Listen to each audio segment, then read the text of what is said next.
Hello বন্ধুরা, আসসালামু আলাইকুম। Welcome back to my channel. আমি ইঞ্জিনিয়ার মোহাম্মদ জহুরুল ইসলাম। আমি আজকে আপনাদের সামনে নতুন আরো একটি টপিকস নিয়ে হাজির হয়েছি। বিশেষ করে যারা সিভিল ইঞ্জিনিয়ারিং এর স্টুডেন্ট আছেন এবং কনস্ট্রাকশন রিলেটেড কাজের সাথে যুক্ত আছেন, তাদের জন্যই আজকের এই ভিডিওটি। ভিডিওটি যদি ভালো লেগে থাকে অবশ্যই লাইক করবেন, কমেন্ট করবেন এবং শেয়ার করবেন। এবং আমার চ্যানেলে নতুন হয়ে থাকলে চ্যানেলটি সাবস্ক্রাইব করে রাখবেন এবং সবার আগে এরকম ভিডিও পেতে অবশ্যই পাশে থাকা বেল আইকনটি ক্লিক করে রাখবেন। তো আর কথা না বাড়িয়ে চলুন মূল ভিডিওতে যাওয়া যাক।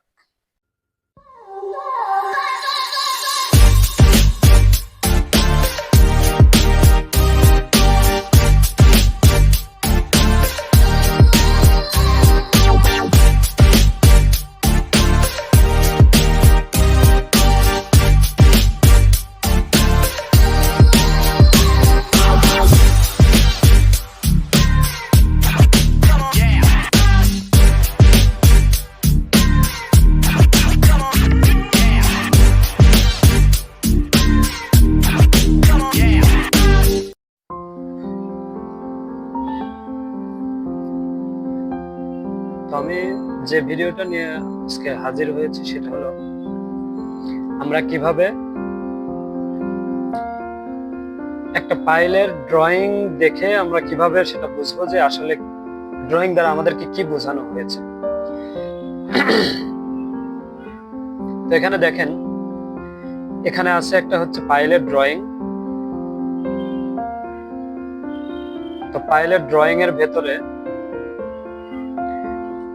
আমরা যদি এটা দেখে লেআউট দিতে যাই তাহলে আমাদের প্রথমে বুঝতে হয় যে এই যে দেখেন এখানে একদিকে আছে হচ্ছে 1 2 3 4 5 এভাবে আছে, তার মানে এখানে আছে 5টা গ্রিড। আর A B C D E F এরকম আছে, যেটা এদিকে আছে আর একটা গ্রিড, অর্থাৎ একদিকে হলে 1 2 3 4 আর একদিকে হচ্ছে ইংলিশ লেটার দ্বারা বোঝানো হয়েছে এক একটা গ্রিড। তো যাই হোক, এখানে দেখেন এই অংশটা হচ্ছে পুরোটা ফাইল ক্যাপ, অর্থাৎ এইগুলা প্রত্যেকটা এক একটা ফাইল ক্যাপ। এখানে আছে হচ্ছে যেগুলো যে রাউন্ড করে দেয়া আছে সেগুলো হলো আমার ফাইলের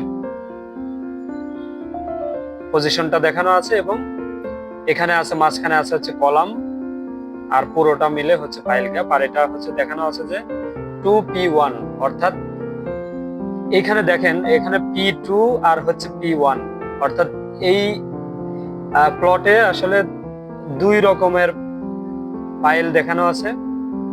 সেটা হলো একটা P1 আর একটা হচ্ছে P2, অর্থাৎ এখানে 2P1 মানে বোঝানো হয়েছে যে দুইটা P1 টাইপের ফাইল এখানে আছে, আর এইখানে আছে 2P2 মানে দুইটা P2 টাইপের ফাইল দেখানো আছে। আর এখানে আছে দেখেন 3P2, অর্থাৎ টাইপ 2 এর 3টা ফাইল এখানে আছে। আবার এখানে আছে 5P1, P1 এর 5টা ফাইল, এখানে 1টা 2টা 3টা 4টা এবং 5টা।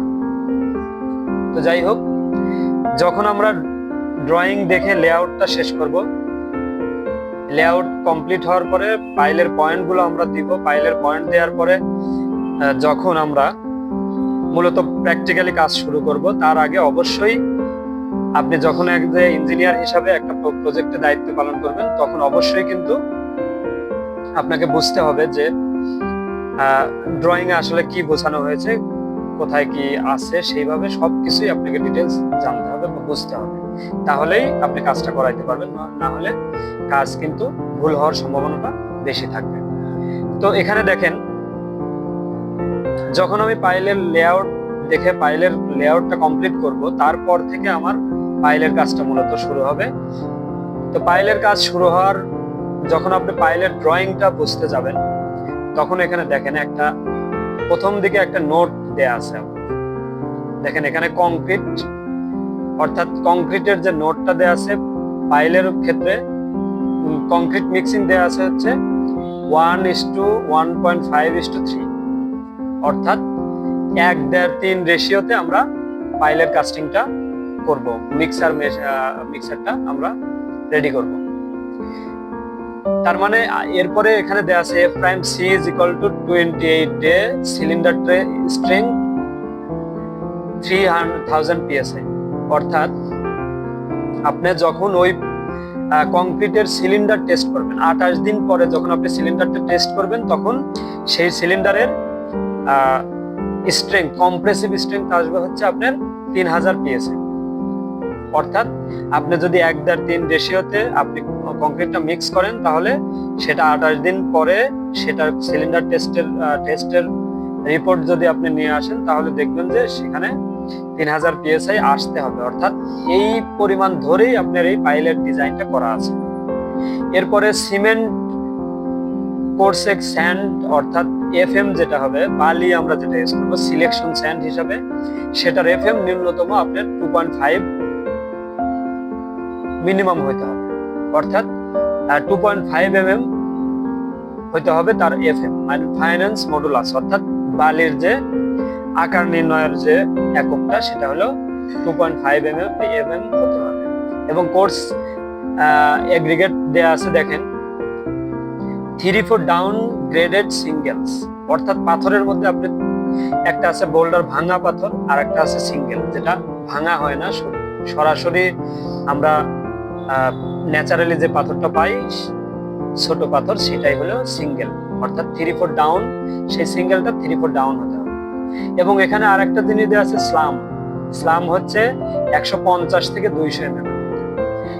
স্লাম টেস্টের একটা ভিডিও, এটা আলাদা একটা ভিডিও প্রয়োজন আছে, কারণ এই স্লাম টেস্টের একটু বর্ণনা দিতে হবে, না হলে